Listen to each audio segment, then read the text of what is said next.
তো আজকে হলো আমরা এই যে বেচটা আছে এই বেচের আজকে প্রথম ক্লাস। তো কিছু স্টুডেন্ট আজকে আছে নতুন। তো তারা আজকে আবার বডি মেজারমেন্টটা বুঝামু, ফিতাটা একটু বুঝামু।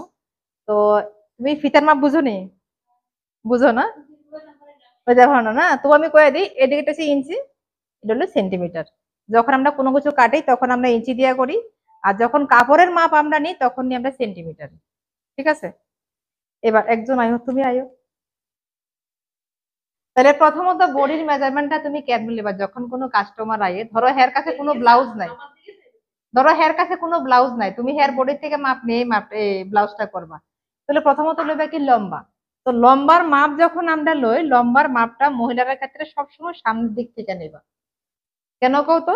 কারণ মহিলারা সামনের দিকে এই জায়গার তুলনায় এই জায়গাটা একটু উঠানো থাকে। তো যার কারণে ব্লাউজের লম্বাটা যাতে কম না হয়, যার কারণে সামনের দিক থেকে লইতে হয়। তাহলে এখান থেকে আমি পাইলাম কত, এই জায়গাতে পাইলাম 14।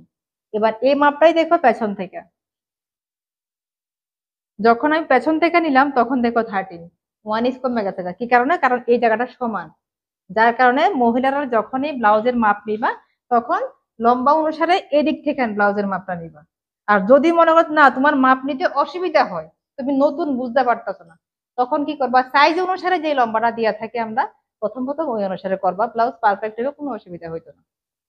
এটা গেল গা ব্লাউজের লম্বার মাপটা। এবার হলো আপার চেস্ট, এটা হচ্ছে আপার বাস্ট, এটা হচ্ছে লোয়ার বাস্ট। ঠিক আছে? এবার যখনই যার লেগে তুমি ব্লাউজের মাপ নিবা, ফিতাটা একদম নর্মাল ভাবে ধরবা। ধরার পর কি করবা, তুমি যেহেতু নতুন, তুমি এখানে 4 ফিঙ্গার রাখবা। নর্মালি 3 ফিঙ্গার রাখলে কিন্তু হয়। তুমি তো নতুন, তুমি এখানে 4 ফিঙ্গার রাখবা। প্রয়োজনে 100টা বেশি হোক, এটা টাইট না হয় ব্লাউজটা। তো তাদের এখানে কত আইলো, লুজ রাখার পর 36। অনেকে একেবারে টাইট করে এইভাবে ধরে, তো এভাবে ধরলে কি হবে, ব্লাউজটা করার পর একদম ছোট হয়ে যাবে। তো যার কারণে সবসময় একদম লুজ রাখা 4 ফিঙ্গার এখানে ইজিলি রাখবা। যখন দেখো 4 ফিঙ্গার ঠিক আছে, তাহলে মধ্যে ব্লাউজটা কোনো ছোট হইতো না। এবার এটা নেওয়ার পর এরপর হলো দ্বিতীয় হলো তোমার এই যে জায়গাটা, এটা হলো ফুল বাস্ট, এখানেও তুমি 4 ফিঙ্গার ইজিলি আমরা রাখা দাও। ঠিক আছে? ফিতাটা একটু ছাড়ো, ইজিলি যখন নিচের দিকে আয়া করবো তখন ভাববা যে এটা পারফেক্ট আছে। এরপর কি করবা, যতখানি তুমি একেবারে ইজি মাপ নেওয়ার পর পাইবা, এর থেকে আরো 1 ইঞ্চ বেশি নেবা। তাহলে কি হইব, আমরা যখন টিকেনটা দেবো, টিকেনের ব্লাউজ করুম বা প্রিন্সেস ব্লাউজ করুম, তখন কিন্তু এই মাপটা কোনো সময় ছোট হইতো না, টিকেনটা একদম বরাবর থাকবো। আর যখন তুমি এভাবে টাইট করে নিবা, তখন টিকেনটা হয়তো তোমার ছোট হইব, নয়তো একটু বড় হইব। যার কারণে একটু সবসময় লুজিং করে নিবা। তো এটা গেল কা বুকের মাপ। এরপর আইলো কোমরটা। কোমরের মাপটা যখন নিবা, এবার যতটুকু টাইট ফাড়াও অতটুকু নাও। দরকার হলো তোমার 60 আটকে জায়গা, কোনো অসুবিধা না। যদি কয়ে যায় কাস্টমার আমার 60 বন্ধ হয়ে জায়গা, ব্লাউজ কোমর টাইট দিব, টাইট করো, কোনো সমস্যা নেই। কারণ কি, যদি কোনো কারণবশত কোমরও তুমি একটু লুজ রাখা দাও, তাহলে ব্লাউজটা কি হইব, পেছনের দিক থেকে এই জায়গাতে ব্লাউজটা উপরের দিকে উঠে যাবে, ইহারা দেখো একটু আলগিয়ে থাকবো। আর সামনের গলা, এই যে গলাটা, পেছনের গলাটা সামনের দিকে আস্তে আস্তে এ করবো। কোমরে একটু লুজ পাইবো মানে ব্লাউজটা সামনের দিকে যাওয়ার লাগা রাস্তা হয়ে যাবো। যার কারণে কোমরটা সবসময় টাইট করে রাখবো। তাহলে এটা গেল গা ব্লাউজের বুকের এবং কোমরের মাপটা।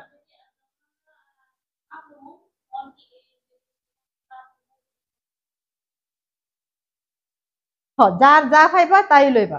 তাই না? এখানে আমি কত পাইলাম, আমরা যখন ব্লাউজটা কাটুম, এখানে যেই মাপটা পামু, এই জায়গাতে এইভাবে 4 ফিঙ্গার দিয়া যেই মাপটা পামু, পেছনের পাটটা যখন কাটুম, ইটার আমরা কি করুম, 4 ভাগ করুম।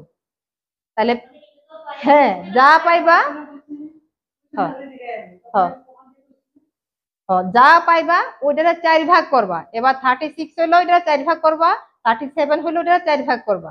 4 ভাগ করার পর যেই অংশটা আইবো এটা 2 ভাগ করবা। অর্ধেক রাখবা সামনের পাটার লেগে, অর্ধেক রাখবা পেছনের পাটার লেগে। এবার আমরা যখন পেছনের পাটটা কাটুম তখন 2 ভাজে করুম। তাহলে 2 ভাজ অনুসারে কিন্তু আমি এটা রাখুম। ঠিক আছে? ওখানে তাই না, 36, তো তাহলে আমার কত আইলো, 9 ইঞ্চ। এবার আমি যখন পেছনের পাটটা কাটুম, তখন কাপড়টা যখন 2 ভাজ করলাম, তখন কিন্তু আমি 9-এর মধ্যে পয়েন্টটা দেবো। কারণ 4 নং কত, 36। তাহলে আমার সামনে কি হলো, যখন 2 ভাজ করলাম পেছনের পাটের লেগে, উপরে আমার একটা পার্ট, নিচে আমার একটা পার্ট, একসঙ্গে 2টা পার্ট কিন্তু আমি পাইয়া লাইছি। তাহলে এখানে আমার 9 নিলে যথেষ্ট। এটাই। টাইট না, টাইট করবা না, লুজ রাখবা। হুম, হুম। না না, এটা ভুল না, এটা হলো 32 সাইজের ব্লাউজ, এটা ভুল না, এটা হচ্ছে রেডিমেড ব্লাউজটা। হ্যাঁ, না, রেডিমেড ব্লাউজের মাপ হয়েছে একটা, বডির থেকে যখন মাপ নেওয়া করবা ওইটা হচ্ছে আরেকটা। তুমি যে ব্লাউজটা এখন কাটছো এটাও তোমার হইব, তাইনেরও হইব, আমারও হইব। আমার অনুসারে এটাকে ফিটিংস করতে হইব, যার যতটুকু লাগে ওই অনুসারে এটা সেট করতে হইব আর কি, ওইটাই। তাহলে এবার হয়ে গেল কি বগলটা। এবার বগলটা লওয়ার সময় একেবারে নর্মাল রাখবা, টাইট না কিন্তু। নর্মাল নেওয়ার পর এখানে কি করবা, টু ফিঙ্গার দিবে এইভাবে। যখন দেখবা যে নর্মালে টু ফিঙ্গার একদম ইজি হইতাছে, তখন ভাববা যে তোমার বগলের মাপটা একদম পারফেক্ট আছে।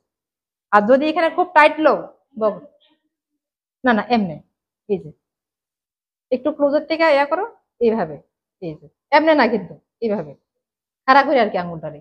তখন তোমার এই যে বগলের মাপটা একদম পারফেক্ট হইব। যদি বলতে না টাইট করে লোমো, তাহলে ব্লাউজটা করার পর তুমি হাতটা এমনি করতে পারতো না, এমনি হয়ে যেত না। অসুবিধা, একটু লুজ হোক তবু ভালো, যাতে টাইট না হয়। এবার হয়ে গেল গা শোল্ডারের মাপ। আমরা যখন ডিপ নেক করি, ডিপ নেকের ক্ষেত্রে শোল্ডারটা একরকম, এটার মেথডটাই সম্পূর্ণ আলাদা। যখন হাই নেক হয় তখন কি করবা, আমরা যে শোল্ডারের একটা জয়েন্ট থাকে না, এই যে একটা হাড্ডি, এখানে একটা হাড্ডি আছে, এই দুইটা পয়েন্ট বরাবর করে তুমি ফিতাটারে এমনি না কিন্তু, নিচের থেকে না কিন্তু, এইভাবে নিবা। নেওয়ার পর দেখবো তোমার কতখানি আছে, ঠিক আছে? যতখানি আইবো কাস্টমারের তুমি অতটুকুই খাতার মধ্যে লিখবা। এবার যখন তুমি কাটতে যাইবা, পেছনের পাটটা যখন দুই ভাঁজ করবা, দুই ভাঁজ করার পর যা পাইবা, শোল্ডারটা এখানে যেমন 15 আছে, তাহলে 15-এর হাফ কত হলো আমার এখানে 7.5। এবার 7.5-এর সঙ্গে আমার আরো হাফ ইঞ্চ অ্যাড করতে হবে। এটা হচ্ছে শোল্ডার নেওয়ার সিস্টেম। এবার ডিপ নেকের মেথডটা আলাদা, এটা এটার সঙ্গে করলে তুমি বুঝবা না। হ্যাঁ, তখন বইটা ডিপ না করলে কি হয়, যত গলার ডিপটা বাড়বো তত শোল্ডারটা ছোট হইব, যত বাড়বো তত ছোট হইব। এটা যে মেজারমেন্ট চারটা আছে আমি তোমরা দিয়া দেবো, কারণ এমন যদি বুঝাই তাহলে এটা কিছুই বুঝতো না, ফট করে এটা কিছুই বুঝতো। ডিপ নেকের এটা খুব কঠিন, হাইনেকটা ইজিলি বোঝা যায়। এবার হয়ে গেছে গা বাস্ট পয়েন্ট। এই জায়গা থেকে শোল্ডারের ঠিক এই জায়গা থেকে বাস্ট পয়েন্টটা কেমনে বাইর করবো। ঠিক শোল্ডারের এই পয়েন্টটা নিবা, যদি ডিপ নেক হয় এই পয়েন্টটা থেকে দেখো এখানে কতখানি আছে, ঠিক আছে? এবার যতখানি থাকবো তার থেকে আরো হাফ ইঞ্চ বেশি নিবা। তো বেশিরভাগ ক্ষেত্রে এটা 9.5-10 হয়, হাইট যতই হোক 9.5-10 বেশি হয়। কারোর হাইট যখন খুব বেশি হয় তখন 10.5 থাকে। যাই পাইবা এখান থেকে তার থেকে হাফ ইঞ্চ বেশি নিবা।